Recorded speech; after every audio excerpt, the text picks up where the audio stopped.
In this video, I'm gonna give you exactly what you need to 10x your charisma, 10x your confidence, 10x your speaking skills.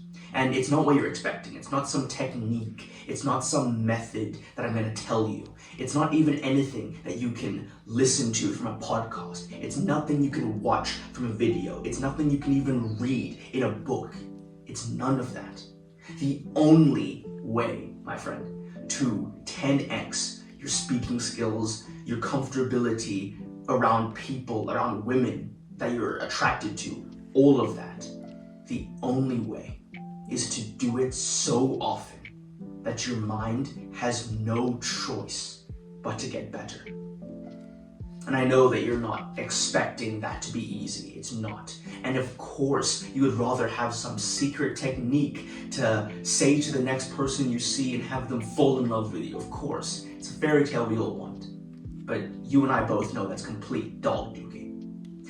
In fact, I'll tell you right now, I have had quite a significant amount of progress in my social skills journey. But I would attribute maybe 20% of that to actually consuming content.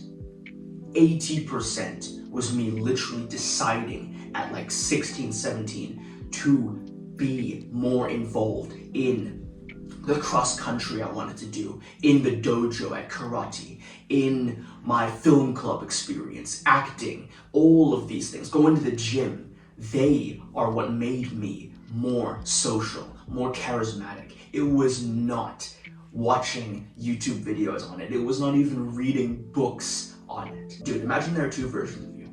One is the good student. He listens and watches as much social skills content as he possibly can. He listens to all the podcasts on it. He watches all the charisma body language videos. He even goes out to his local bookshop and library and gets some books like How to Win Friends and Influence People, like Charisma Myth. He does all of this.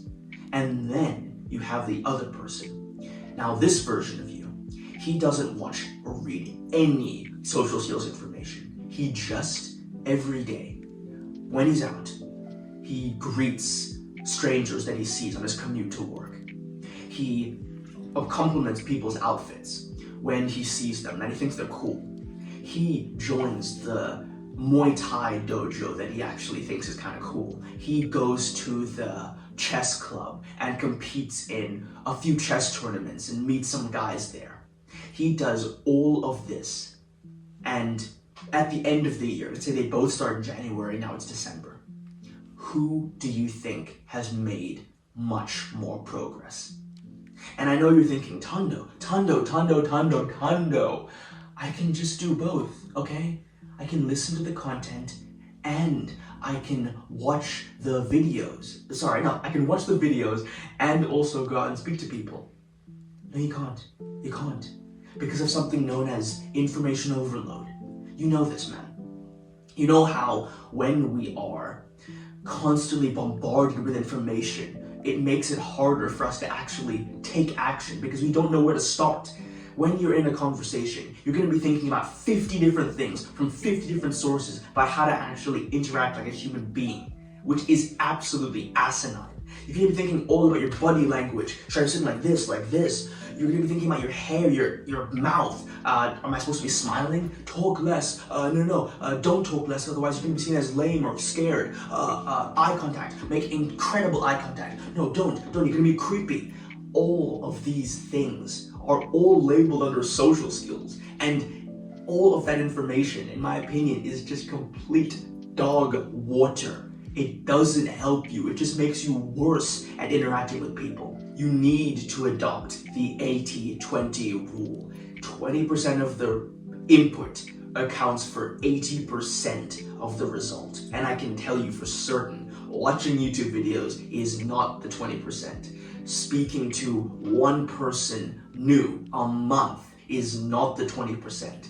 Listening to the Chris Williamson podcast is not the 20%. The 20%, I'm going to break it down for you right now, is exposing yourself to as many people as you can so that you will literally have no choice but to not only get better at interacting with people, but you will meet the people you vibe with, because it's just a numbers game. You can find friends you gel with. It just takes time, okay?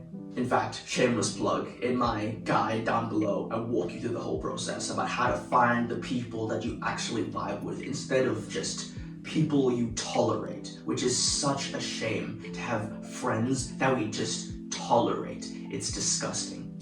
So, shameless plug, if you want my help, if you want to speak to me, any questions, then down below.